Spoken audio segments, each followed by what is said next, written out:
আসসালামু আলাইকুম। আফনাস মম kitchen and ব্লগে সবাইকে জানাচ্ছি স্বাগত। আজ আমি চলে গিয়েছি তালের আটির শাঁস খেতে। তালের সিজনে তালের রস বের করে যে আটি থাকে তা মাটিতে এভাবে রেখে দিলেই এভাবে বড় বড় শিকড় বের হয়।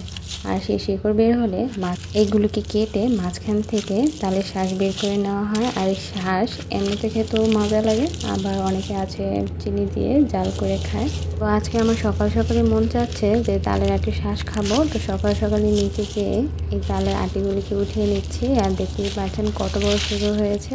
তো কয়েকটি তালের আটি উঠিয়ে নিয়েছি। আমার মনে হয় না যে ভেতরে বেশি তালের শাঁস পাওয়া যাবে, তাও উঠিয়ে নিয়েছি। যদি হয় তাহলে তো ভাগ্য ভালোই। আর আমি আমার লাইফে কখনো নিজের হাতে কেটে এই তালের শাঁস খাইনি, তো আজকে ফার্স্ট কেটে খাবো। তো কাটার সময় আমি আর দাগ খুঁজে পাচ্ছি না, তো বটির সাহায্যে আজকে এই তালের আটির শাঁস কাটার চেষ্টা করব।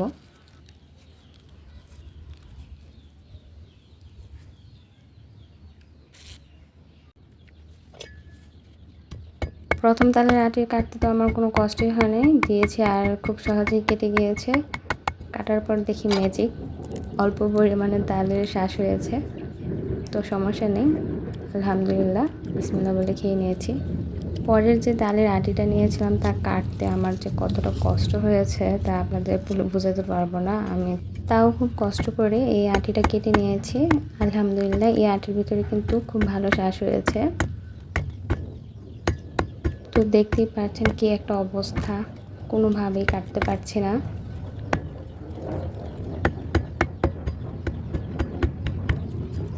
তো অবশেষে আমি এই তালের আটিটাকে কাটতে পেরেছি, আলহামদুলিল্লাহ। তো কাটার পর দেখি খুব ভালো শ্বাস হয়েছে, একদম ভরে ভরে শ্বাস হয়েছে, কিন্তু শ্বাস তো আমি উঠাতে পারছি না। তো বটির সাহায্যে আবারও চেষ্টা চালিয়ে যাচ্ছি এই শ্বাসটিকে উঠানোর জন্য। আর এই শ্বাসগুলোকে কিন্তু ধুয়ে খেতে হবে, যেহেতু উপরে অনেক মাটি লেগেছিলো, তাই ভেতরেও কিছু কিছু মাটি চলে গিয়েছে, তাই আমি ধুয়ে খাওয়ার সিদ্ধান্ত নিয়েছি। তো প্রথমটা কষ্ট হলো, দ্বিতীয়টা ওঠাতে কিন্তু একদমই কষ্ট হয়নি। এভাবে কিন্তু বাকি সবগুলো থেকে আমি তালের শাঁস বের করে নিয়েছি। এই শাঁসগুলোকে কিন্তু অনেকেই চিনি শিরা করে তারপর তার মধ্যে ডুবিয়ে খায়। আপনারা কীভাবে খান তা আমাকে অবশ্যই কমেন্টস করে জানাবেন। তো সবাই খুব বেশি ভালো থাকবেন আর আমার চ্যানেলটিকে সাবস্ক্রাইব করবেন। আল্লাহ হাফিজ।